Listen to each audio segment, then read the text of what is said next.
Thanks so much for joining me. It's Kathie, and I have a new project that I'm going to share with you. Today I'm going to be creating 2 cards, and I'm going to feature the stamp set called Waterfront. It's in the Current Occasions catalog. And here's the stamp set. I actually played with it for a bit before I did this video. And lo and behold, I actually lost that circle stamp. And I looked all over my desk and underneath it, but I couldn't find it. Anyway, so my last place I'm going to have to look is in my garbage. Hopefully it does show up when I go through it. All right, so for the first card, I'm just going to explain it. And then afterwards, I'm just going to put on a little bit of music. And then I'm going to hop back on near the end of the card. And then for the second card, I'll just do the same thing, a little bit of narration and then music. And then I'll just jump back in for the closing remarks, I suppose. But I hope you enjoy the video nonetheless. All right, so for this first card, I did stamp the mountains with Smoky Slate and then the basic gray for the darker areas, but I did decide to kind of change it up and make the mountains a little bit more on the brown side. So this card is going to be kind of a sunset bright looking card, and I do really like how it turned out actually.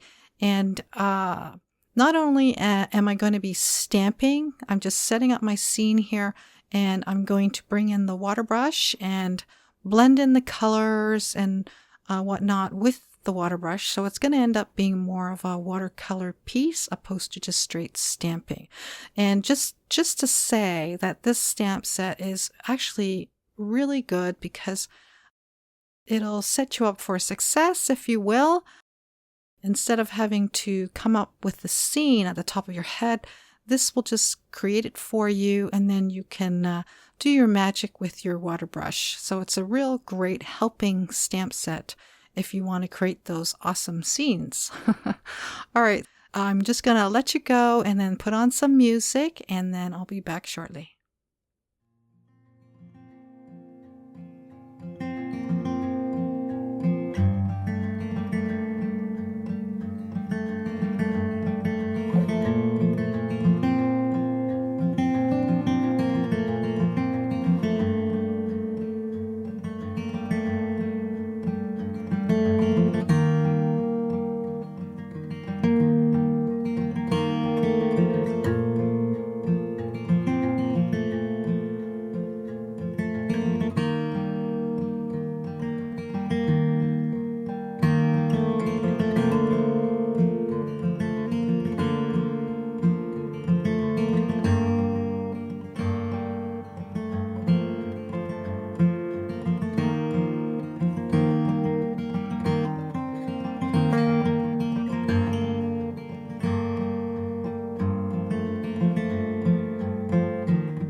All right, I'm back, and I kind of goofed up on that middle tree there, and it does look kind of scrawny when I first stamped it out. So I stamped this out maybe about 5-6 times with garden green, and now it looks much fuller, and then I also kind of stamp behind it.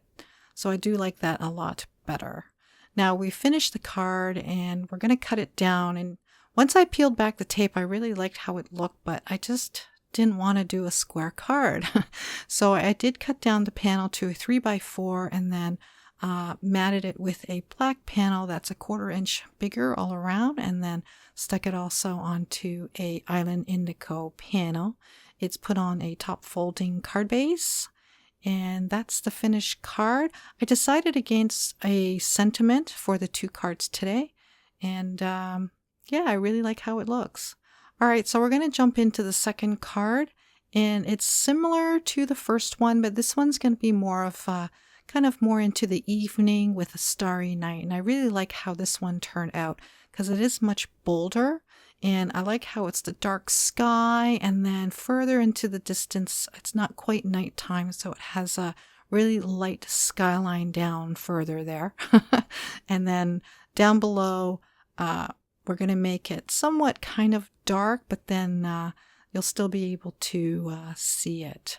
All right, so enjoy.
All right, I'm back, and this part here I'm actually stamping out the Starry Night, and I'm using the Hero Arts Unicorn White Pigment ink. And that's because I couldn't find my Stampin' Up! One. Now this part here, I decided to use a white gel pen and add some highlights on each of the mountains. And honestly, I think it was a little bit too much. So what I ended up doing was coming back with the chocolate chip and just kind of went over those mountains again just to mute the white a little bit. And I guess this next part here is I'm just going to add a bit more Night of Navy in the water just to get it a little bit darker so it kind of matches that night scene. And then lo and behold, I did find my Whisper White. So I did add a few little highlights in the water with the white, and then I do come back in with the Night of Navy just to add a few more little dark streaks in that water just to get it to look a little bit darker, because then it started to look a little bit too white. And of course I keep touching things up, so that's why I thought, if I was going to narrate this, it'll just get super boring. And again, I'm just adding a bit more brown on those mountains, and I think it's dark enough. And the last thing I'm doing here is just getting those trees at the front there just a bit more fuller. And I think I'm happy with it finally, and I ended up trimming it down the exact same way as the first card. And then I mounted it on a garden green panel. And it's again a top folding card base. So here are the two cards and a couple of stills of the finished cards. Stay tuned for the next video using the same stamp set. I hope you enjoyed today's tutorial. Thanks so much for joining me. Bye for now.